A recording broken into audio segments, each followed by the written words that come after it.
So,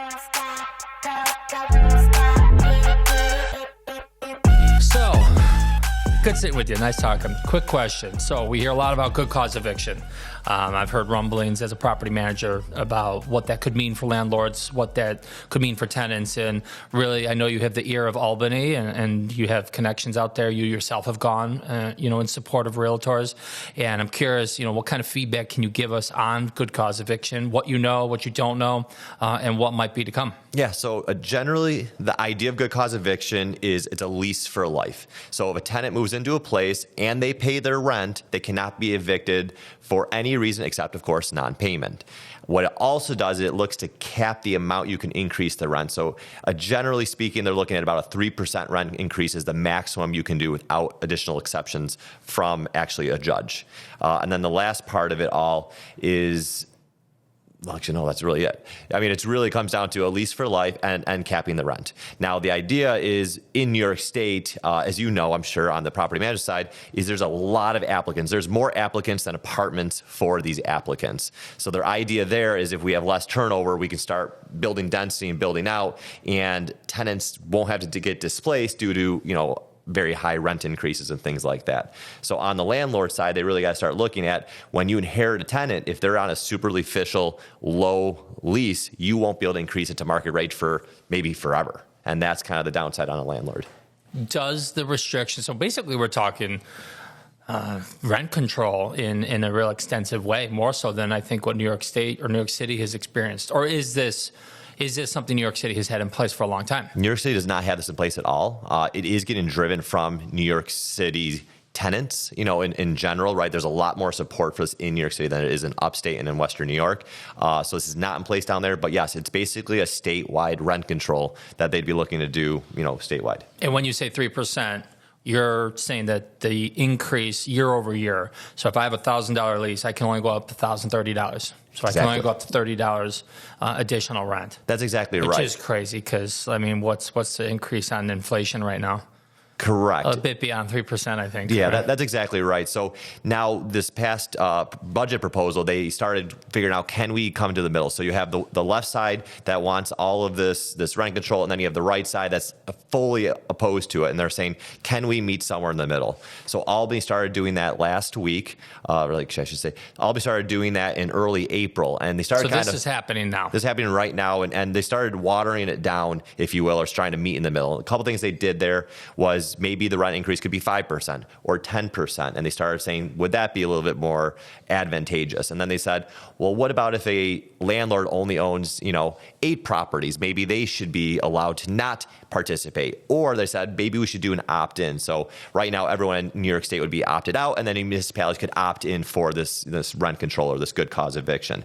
So this is essentially being slowed down now at the city and county level. It could so it's be not going to be a New York statewide sweeping decision. More or less, it'll be, county by county or city by city. That's right. That's what they were looking to do, see if we can meet in the middle. And what ended up happening through that is the right said, no, we still don't like it. And the left, from their constituents back home, were actually being like, no, that's not good enough. You're not helping us by negotiating in the middle here. And from there, I believe in Albany is actually going to be a wash, and it's not going to get passed because there wasn't a middle ground that both sides could fit on. Okay. But this is something that's going to continually be up every single year. So this has been something for every single year in the past. It's always the hot topic when it comes to the budget proposal. And they always try to tie it into the budget because they can't make it passed on a standalone bill. I see.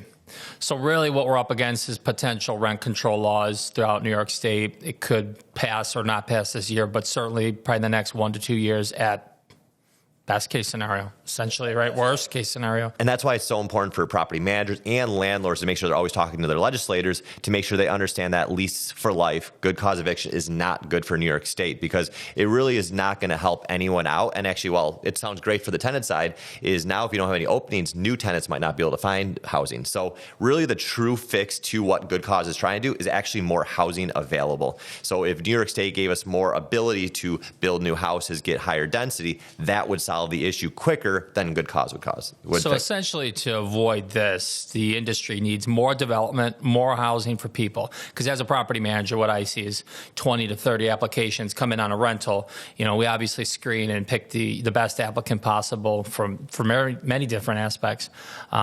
But what you're saying is that it's an inventory issue. Because in my mind, if everyone is only renting increases 3% and there's no new inventory and no one's moving, that's going to skyrocket the rental rates for the units that do become available. Whether people actually move out or transition of ownership or accidents and, things happen. So I think it's going to skyrocket those rental rates. That's exactly right. And that's why Governor Hochul's plan and proposal for this year's housing is to put hundreds of millions of dollars in developing new houses. And that's an actual practical solution to this because, one, as on the realtor side, right, we need more houses for these buyers. And on the tenant side, we need more apartments for these tenants. So that was the right fix that I think they're currently proposing. And if hundreds of millions of dollars come to building, that's a good start. It's definitely not enough, but it's a good start to start going the direction of having enough housing for the amount of people, whether it's on a buyer side or a tenant. So as an investor yourself who own many units, I know you own long-term and short-term rentals, you're a broker, my business partner, I'm on the property management side. What is a bit of advice you can give as that investor and experienced broker to investors looking to either get into the market or those who are in the market and are now possibly freaking out wanting to leave the market? Quick shot. What do you think? Yeah, one for going in there. So with Good Cause coming down the pipeline, I do think something at some point is going to get passed like Good Cause, might be called something different.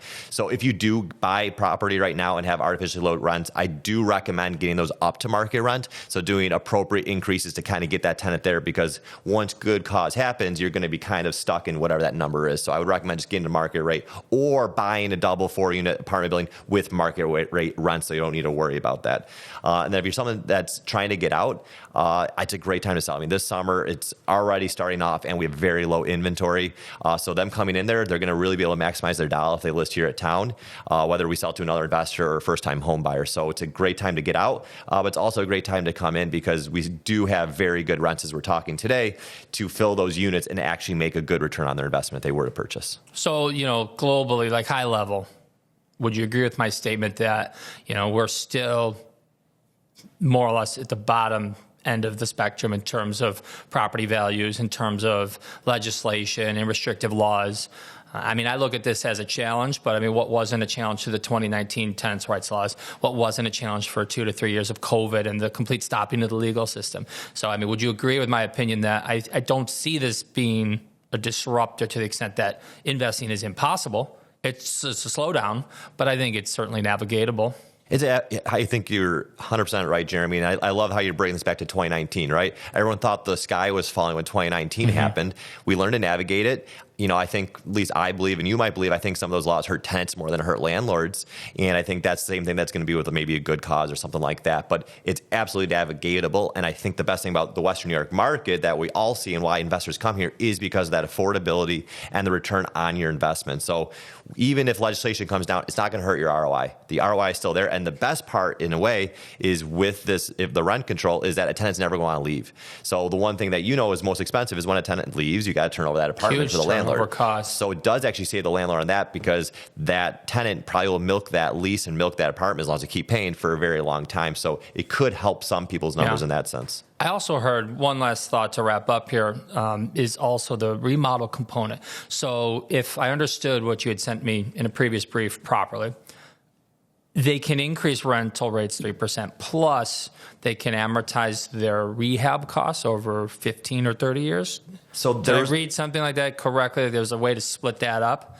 Yeah, so you could raise, if Good Cause was to happen as it was written, there were some carve-outs if a significant renovation was needed or someone maybe was significantly below market rate. But you would actually, from my understanding, go in front of like a judge saying, hey, I want to increase the rent $300 a month because I got to do a $50,000 renovation for this, that, and the other thing. Maybe it's a lead remediation, whatever it might be. And if you got judge approval, you could go above that. But so it's another legal exercise. It's another court hearing or two, because adjournments are the now new fad, but it's also an additional legal cost for investors. That's right. So they'd add a lot more rent. With potential no upside. Which is also why Good Cause eviction is frowned upon by a lot, because investment would be less into these houses, because a landlord would have no incentive to do so, right? They'd have to go through all this legal red tape. The tenant wouldn't move out. They can't increase the rent appropriately, whatever. So they're like, say, okay, then I'll just leave it as it is, right? I'm not going to put the new siding on. I'm not going to put the new windows in because of that situation. You look at everything thing in New York. You have people begging for maintenance and they don't respond.